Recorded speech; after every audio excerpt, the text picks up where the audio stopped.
Kung familiar kayo sa truffles, hindi overpowering yung truffles niya. Hindi sobrang, di ba merong truffles na sobrang overpowering? Ito medyo may taste of truffles. Napakasarap.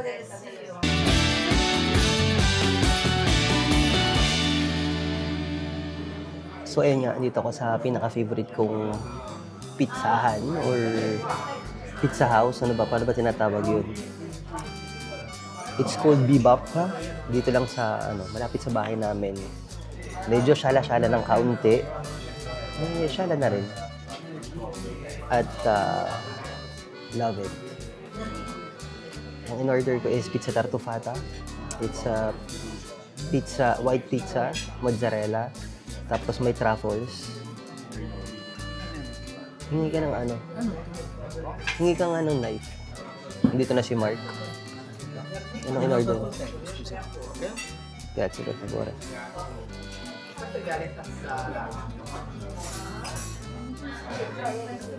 Gustong-gusto ko dito yung ambience.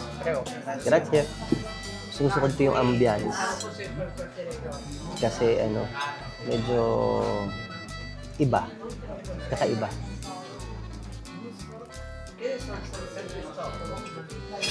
Tapos nasa nasa, anong tawag sa ganito? Outdoor. Outdoor ba ang tawag dito? Nasa labas. Pero hindi naman actually nasa labas na labas. Nasa loob ka ng parang glass. Kasi, pakita ko sa inyo. Glass yung niya. Glass yung taas niya, glass yun eh. And glass din yung, natutuwa ako din sa part na may puno na yun. Kung makikita niyo siya.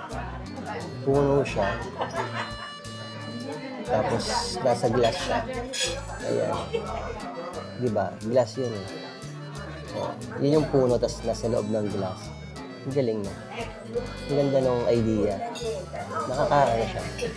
Medyo nakaka-social siya ng very, very light. Hindi lang light, nakaka-social siya. So, sumingit na ako ng olio picante ang tawag, chili oil, na yun ang, kung Tabasco sa atin, yun ang nilalagay dito sa pizza, chili oil. Tapos, ewan ko kung nakita nyo, nahagip ng camera yung nilagyan. Ito yung nilagyan niya. Bongga na. Triangular keme. Let's see. Yan. Pag yung orange na ganyan, medyo mahanghang siya. Pero tikman pa rin natin kung talagang mahanghang. Usually, hindi naman siya ganun kahanghang. Pero yung gusto ko talaga yung nangangagat yung hanghang. Yun ang mga gusto natin. So, kinakamay ko na. Kiber. Pwede bang kamay, no? Kain mo naman yun. Okay, no?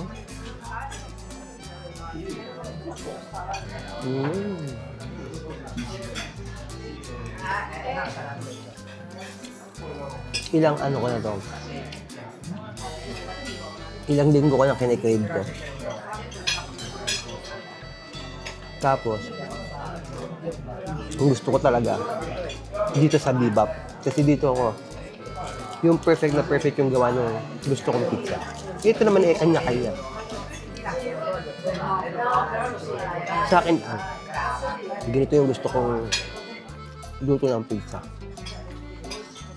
Actually, dati, hindi ko siya pinalalagyan itong, ano ba to? Prosciutto ba to? Spec. Hindi ko dati ito pinalalagyan ng prosciutto. Gusto ko yung white lang. Pero ngayon, dahil ang tagal bago makakain ulit, okay na. Nilagyan na natin ng prosciutto. Yung kay Mark, favorite niya rin yan. Basta may mga rukula.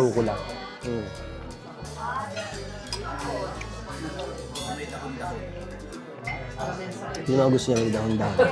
Nakakatuwa dito sa lugar na to. Para kami nagde-date.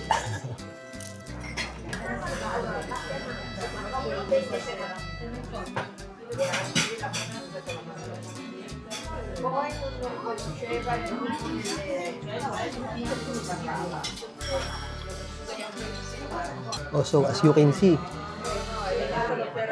dalawang trancho na lang. Actually, isa. Tapos may kagat na to. Ang natitira.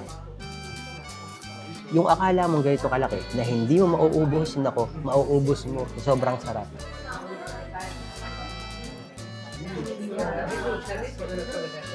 Tsaka iba yung ano niya kasi.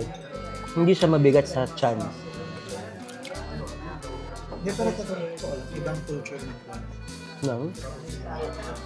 Ang pizza dito, tsaka sa Asia. Mm. Diba sa atin, sharing. Dito ka na. Oo nga. Yung kultura nga pala sa Pilipinas ng pizza na ganito kalaki. Good for 2 na ba yun? Or 3? Ganyan. Dito sa amin, dito sa Italia, ang isang pizza na ganito kalaki is only good for 1. Magkakagalit pa kayo pag kinuhanan mo ng pizza yung kasama mo. Pero akala mo lang, hindi mo kaya ubusin. But, I assure you, nako, ubus mo yan. Lalo na kapag may chili oil, ay. Baka nga minsan kulang pa sa'yo yung isang buong pizza.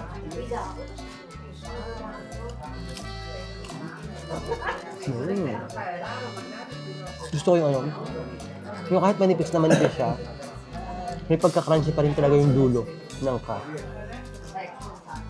Sarap.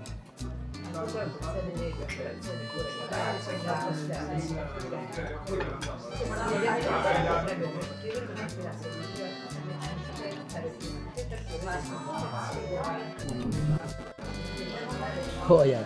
Sa kahit anong plato na kinakain ko, ginagawa ko to. Yung mga tira-tira. Sabi nila, ano to, maleducato ba yun? Maleducazione rin. Pero, giver. Hindi naman tayo ganun kalaman. So, go lang.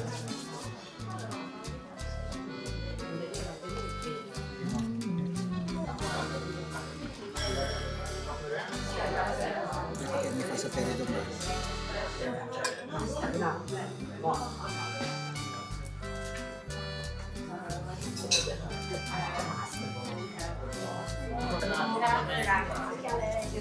Diba, ang technique para maubos mo din yung mga kakainin mo, huwag ka muna uminom ng tubig.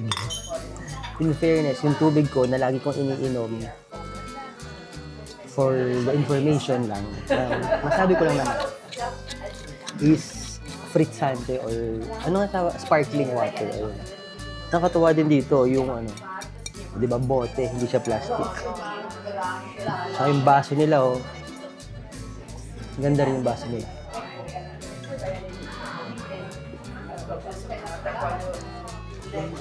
Ano bang tatak ng water na to?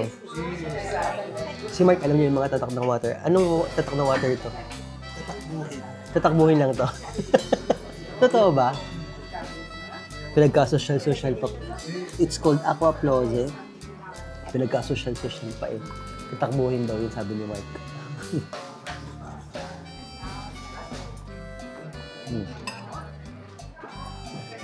Pero fizzy naman. Masarap naman ang pagka-fizzy. Iba't iba din ang fizzy water, ha?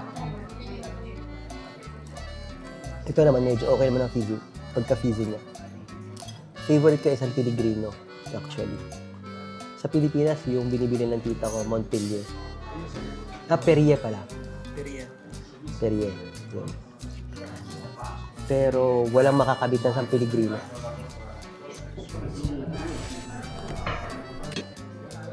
So ayun nga, naghahanap kami dito ng ano, ng pwede mong dolce. Ang daming choices. 1, 2, 3, 4, 5, more than 10 choices ng sweets. Pero sabi ni Mark, napapaibig daw siya ng ano, ice cream kung saan kami ano, laging nag-ice cream, yung favorite namin ice cream. Kaya, I'm sorry, hindi kami dito mag-sweets. Doon kami sa labas mag-sweets. Or so, yun nga mga pamangkin, dito tayo na uwi sa Gelateria La Romana kung saan kami palaging kumakain ng chocolate ng ice cream. Yun lang, thank you for watching. Maraming salamat sa panonood. See you in my next vlog, guys. Ciao, ciao. Paano maubusin to? Ang sarap, no?